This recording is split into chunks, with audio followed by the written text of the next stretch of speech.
Muy buenas tardes, chicos. Voy a presentarles el segundo tutorial del resumen de geometría para el examen de matemáticas. Primeramente saludarlos, ¿verdad? Y a la vez externarles que lo importante que es estar repasando, ¿verdad?, constantemente estos conceptos básicos de geometría para que tengan éxito en la prueba de geometría. Y no solamente en la prueba, sino que esta es la base fundamental para el desarrollo de un buen aprendizaje y enseñanza a la matemática. Entonces, vamos a continuar con esta segunda parte y espero que el primer tutorial ha sido de mucho provecho para ustedes. En esta parte vamos a tener los ángulos. Los ángulos, primeramente un ángulo es una figura geométrica formada por dos rayos que se intersecan en un punto llamado vértice. Este es el simbolito que utilizamos nosotros para indicar el ángulo. Este es el ángulo. El ángulo está formado por dos rayos que sería el rayo BA y sería el rayo BC, ¿ok?, que se intersecan en el punto B, que se le conoce como el vértice del ángulo.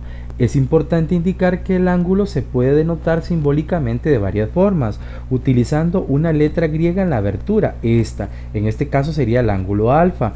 También utilizando la letra del vértice del ángulo, que sería el ángulo B, o también utilizar tres letras y poner siempre la letra del vértice del ángulo en el centro. Vean ustedes, el ángulo ABC y siempre la letra B en el centro. También el ángulo CBA, donde la letra B está ubicada en el centro, ¿verdad? Muy importante para la hora de nombrar el ángulo.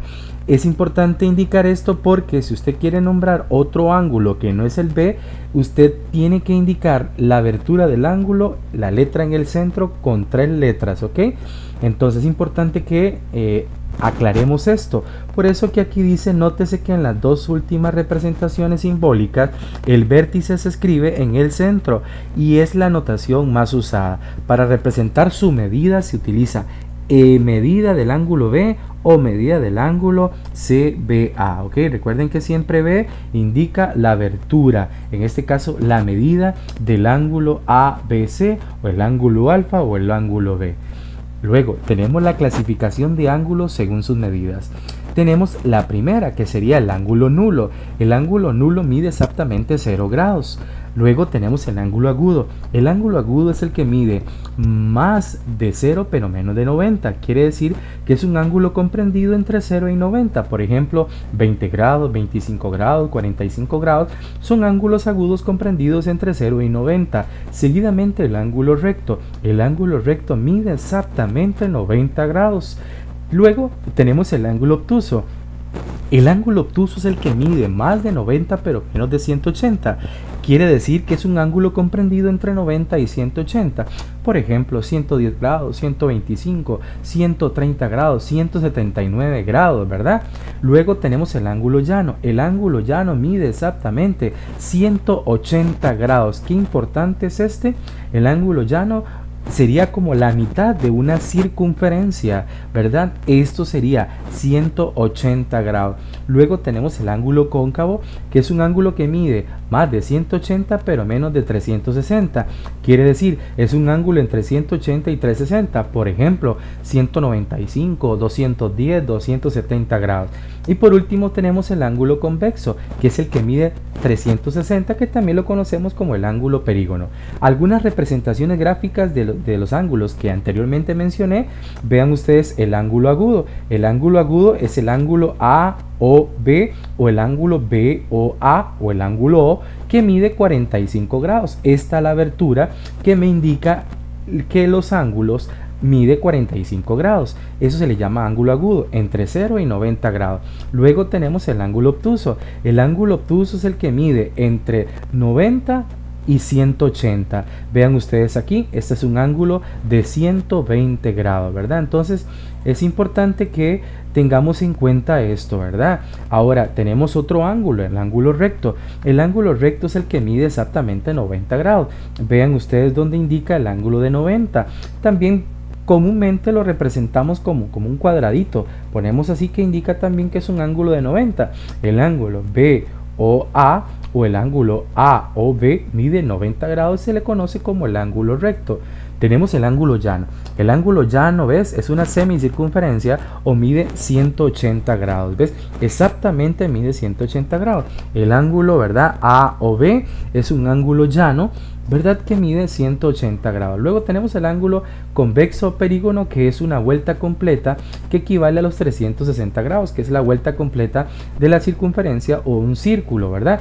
Aquí están ustedes, vean ustedes que sería 360 grados la vuelta completa de la circunferencia. Seguidamente tenemos los ángulos, vean ustedes, los ángulos congruentes. Se dicen ángulos congruentes porque son ángulos que tienen la misma medida. Vean ustedes la figura, el ángulo A es congruente con el ángulo B, el ángulo B es congruente con el ángulo C, el ángulo C es congruente con el ángulo D, el ángulo D es congruente con el ángulo E, el ángulo E es congruente con el ángulo F. Este es el simbolito que significa congruentes.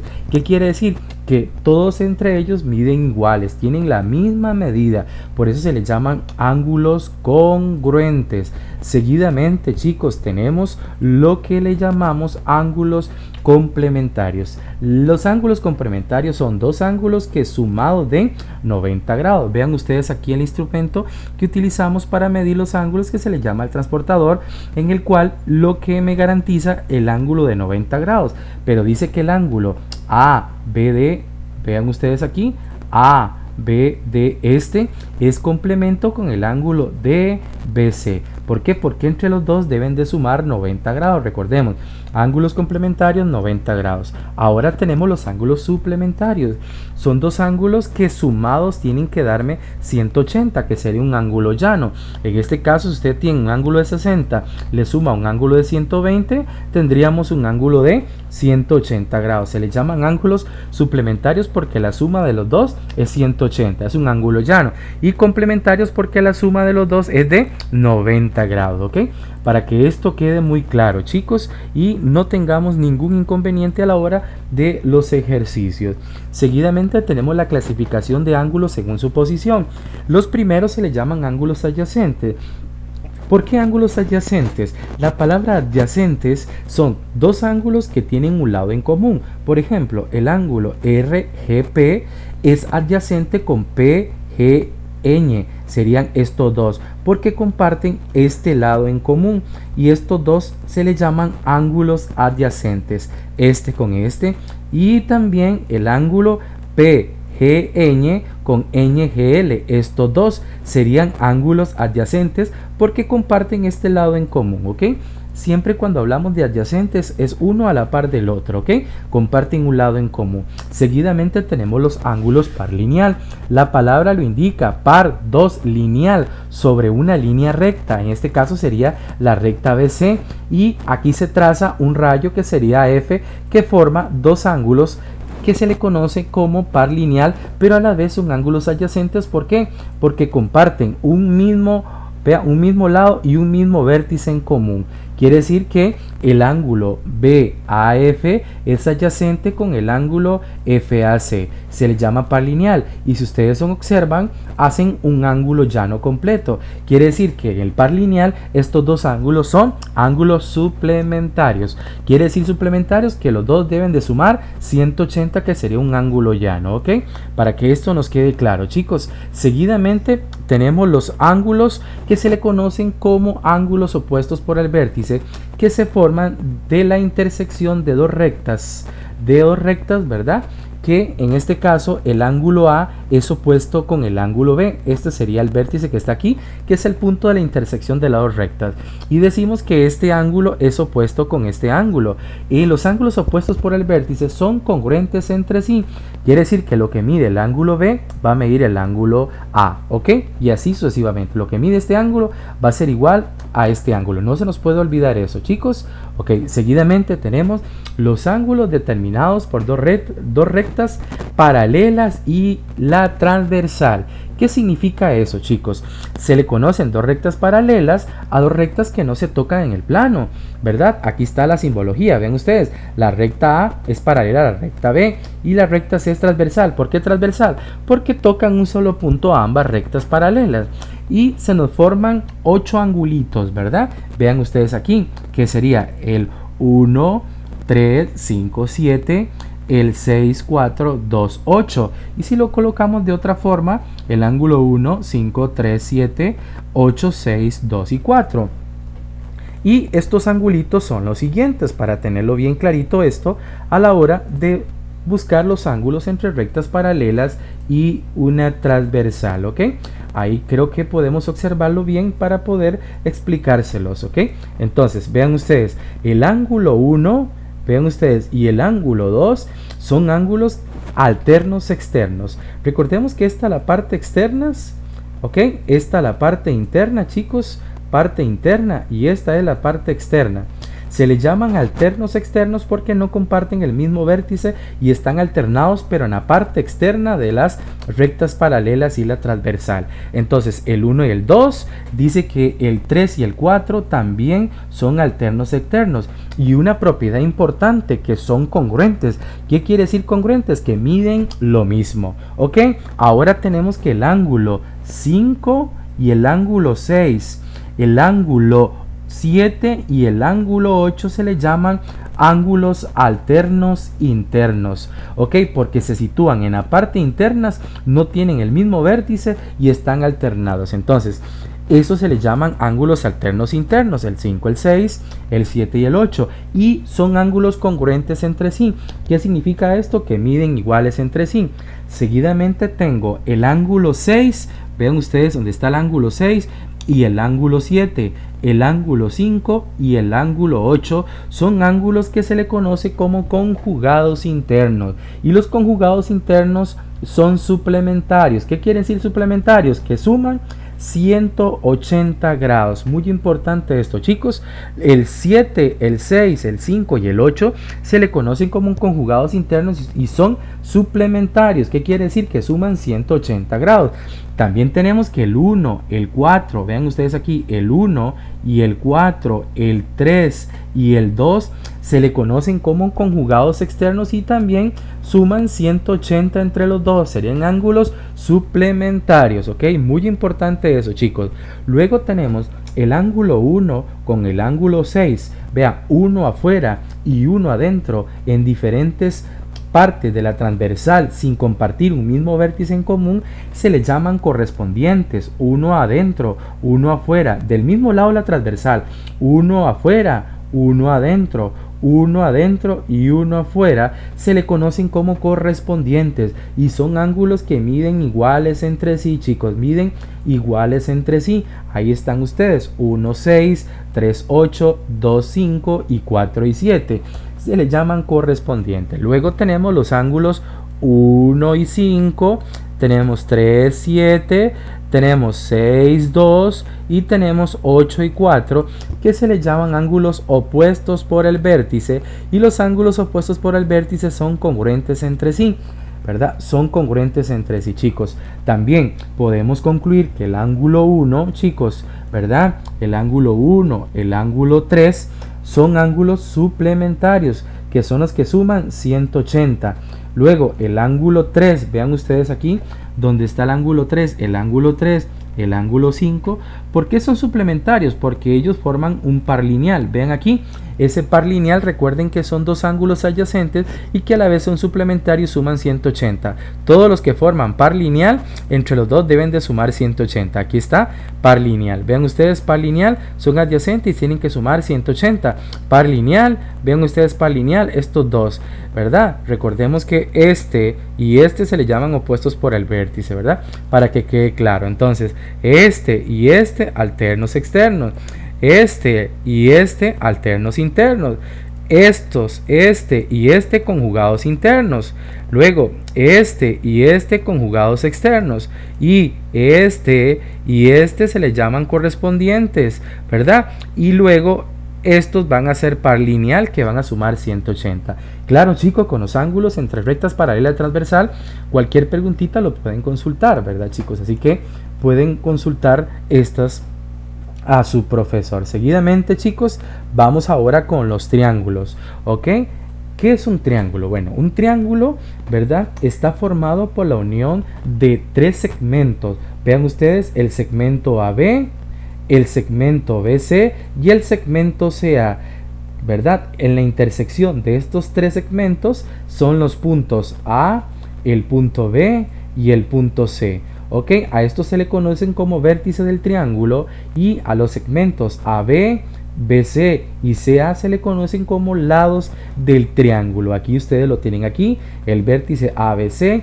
El segmento AB, BC y AC se le conocen como lados. Y algunos elementos asociados son los ángulos internos, que serían estos, chicos, que se ubican en la zona interna del triángulo, ¿verdad? Y los ángulos externos, que se ubican en la zona externas del triángulo, ¿verdad? Para tener claro, vean ustedes, el ángulo ABC sería este, el ángulo BCA sería este, y el ángulo CAB se le llaman ángulos internos. Luego el ángulo PAB, que sería este, es un externo. Luego el Q, vean ustedes, QBR, que sería este, y luego el RCA,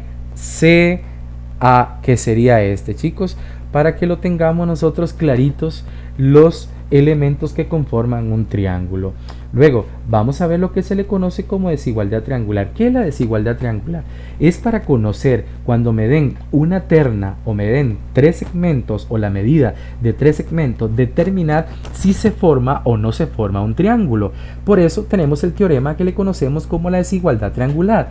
¿Qué dice la desigualdad triangular? Dice, en todo triángulo, la suma de las longitudes de dos lados cualesquiera siempre es mayor a la longitud del lado restante para que se forme un triángulo. ¿Qué quiere decir eso? Si yo tengo un triángulo con los lados A, B y C y quiero saber que si realmente se forma o no se forma un triángulo, tengo que sumar, en este caso voy a sumar A más C, tiene que ser mayor al lado restante.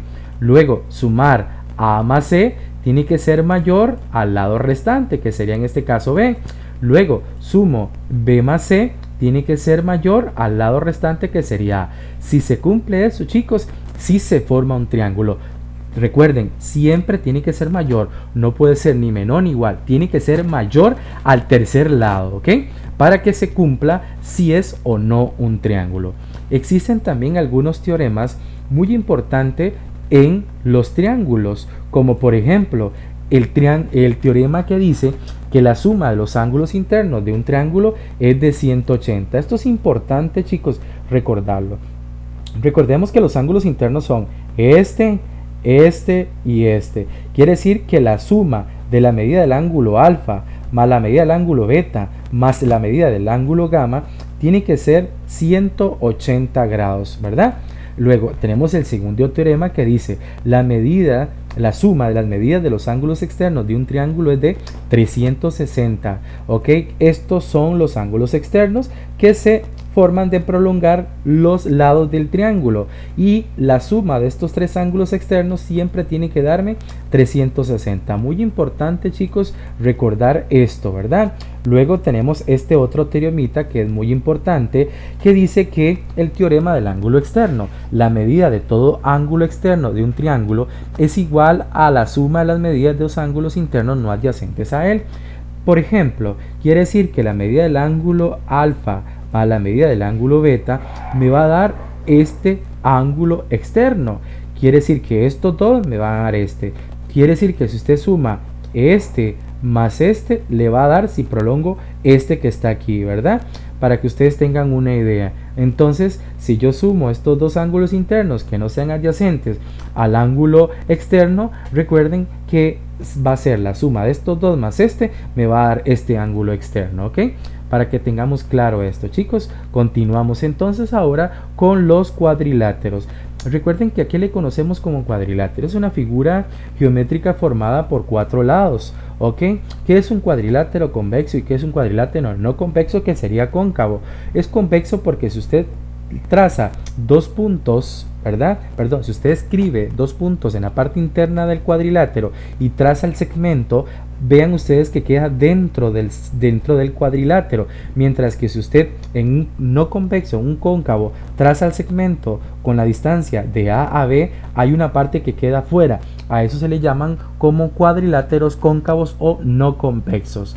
Entonces, vean ustedes que los cuadriláteros son figuras formadas por cuatro lados. Ahí, en este caso, tendrían cuatro vértices. Vean ustedes, se le llaman vértices Este de aquí a aquí es un lado, de aquí otro lado y otro lado. También tenemos que se llaman ángulos internos, también tienen ángulos externos, ¿ok?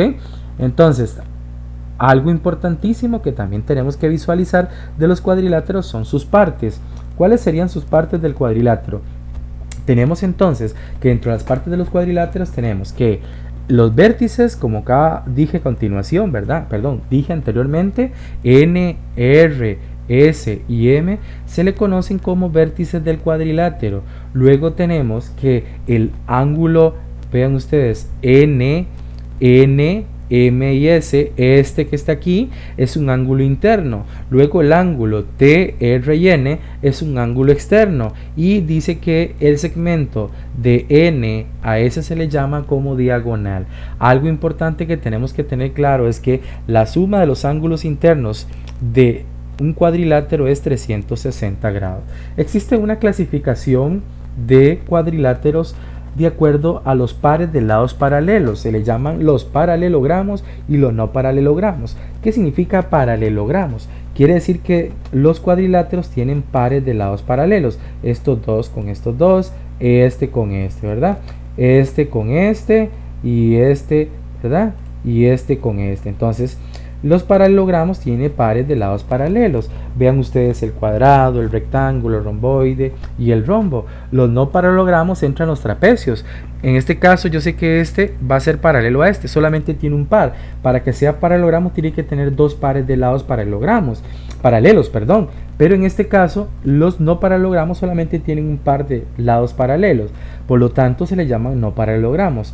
También tenemos los trapezoides. Vean ustedes trapezoides y los diferentes tipos de trapecio. El trapecio, el rectángulo porque tiene ángulos de 90, el isósceles porque este es igual a este, ¿verdad?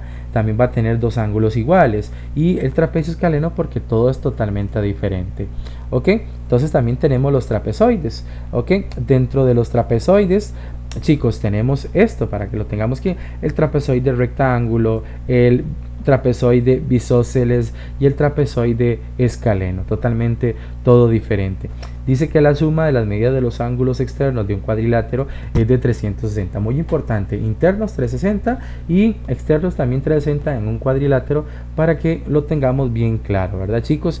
Vean algunas propiedades que tenemos que repasar, que yo sé que se vieron en primaria, pero algunas características de los cuadriláteros, aparte que son unos polígonos o figuras geométricas de 4 lados y 4 vértices cuyo ángulo suman 360 tanto internos como externos, los paralelogramos tienen lados paralelos 2 a 2, dos pares de lados paralelos. El cuadrado tiene todos los lados iguales, tiene 4 ángulos internos de 90 grados, sus diagonales son iguales, perpendiculares y se bisecan. ¿Qué quiere decir bisecan? Que se parten en dos. Esto es igual a esto y esto es igual a esto. Y perpendicular formando ángulo de 90, chicos. En el rectángulo tienen lados iguales de 2 a 2. Quiere decir que este es ancho con este y que este es largo con este. ¿Ok?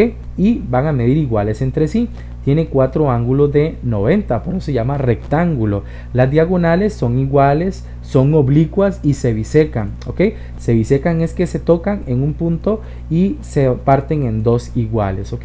Para que lo tengamos muy claro esto, chicos. El rombo tiene 4 lados iguales, tiene sus 4 ángulos distintos, ¿ok? Las diagonales son desiguales, hay una diagonal que es mayor y otra diagonal menor, ¿verdad? Dice que las diagonales se bisecan perpendicularmente formando ángulos de 90 y dividen en dos partes iguales a las diagonales, ¿verdad? Para tener claro esto. En el romboide igual, lados 2 a 2, este es igual a este y este lado es igual a este. Entonces, para tener claro, en el romboide los ángulos también son iguales, este con este y este es con este, van a medir iguales entre sí. Sus diagonales miden diferentes, son oblicuas y se bisecan. Quiere decir bisecan, que se parten y se dividen en dos partes iguales las diagonales, ¿verdad? Luego tenemos los trapecios, que son no paralelogramos. Vean ustedes, dos lados paralelos, un par de lados paralelos. El trapecio rectángulo, dos lados paralelos, dos ángulos de 90. diagonales desiguales, oblicuas, no se intersecan. El trapecio isósceles, dos lados paralelos iguales, dos ángulos iguales, diagonales iguales, oblicuas y no se bisecan. El trapecio escaleno, chicos, todo lo tiene totalmente diferente. Tiene un par de lados paralelos, cuatro ángulos desiguales, sus diagonales totalmente desiguales, oblicuas y no se bisecan. Y el trapezoide no tiene lados paralelos. Todo es totalmente diferente en el trapezoide. Seguidamente, chicos, es importante tener en cuenta las fórmulas para calcular el área y el perímetro de estos cuadriláteros. Recordemos que para calcular el área de un cuadrado es lado por lado o lado al cuadrado, y recuerden que el perímetro es la suma de todos los lados de una figura geométrica. Por lo tanto, aquí sería lado más lado más lado más lado. Como el cuadrado tiene todos los lados iguales, podemos utilizar esta formulita: 4 por el lado. ¿Por qué 4 por el lado? Si los cuatro lados son iguales, es lo mismo multiplicar 4 por el lado y obtenemos el perímetro del cuadrado. Seguidamente, chicos, tenemos el rectángulo.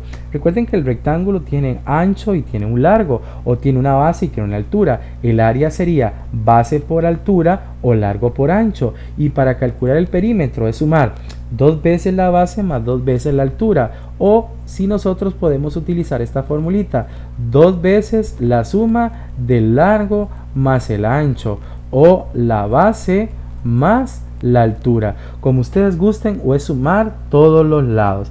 Seguidamente tenemos, muy importante, el triángulo. En el triángulo, chicos, recuerden que la fórmula sería base por altura dividido entre 2. Esta sería la base, ¿verdad? Y esta sería la altura. El área entonces sería base por la altura dividido entre 2, ¿verdad? Muy importante, ustedes lo tienen aquí: base por altura dividido entre 2, y el perímetro es sumar los tres lados. Seguidamente tenemos el rombo. Dentro del rombo, chicos, tenemos para calcular el área una diagonal mayor y por una diagonal menor dividido entre 2. Esta sería la diagonal mayor por diagonal menor dividido entre 2. A esta fórmula le falta, chicos, aquí dividido entre 2. Diagonal mayor por diagonal menor dividido entre 2. Corrijamos esta fórmula, porfa, en la del rombo. Mientras que el perímetro, recordemos que es la suma de todos los lados. En el romboide, chicos, para calcular el área sería base por altura y el perímetro sería la suma de todos los lados. En el trapecio, claro, en el trapecio tenemos dos bases. Tenemos una base que le llamamos base mayor, que sería esta, la base mayor.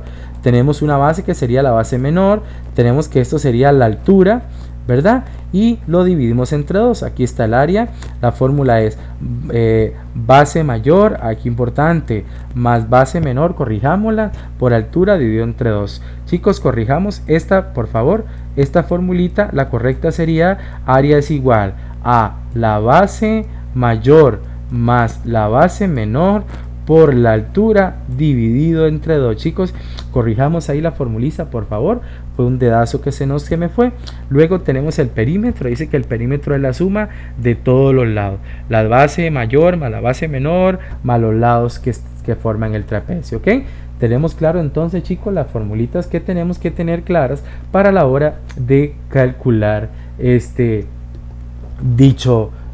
dicha área y perímetro. Entonces aquí, chicos, tenemos el segundo tutorial, que trabajamos lo que son ángulos, trabajamos lo que es el triángulo y trabajamos lo que es cuadrilátero, y espero que vayan a aprovechar este segundo tutorial de el resumen de geometría que yo les envié. Así que buenas tardes, chicos, y aprovechenlo al máximo.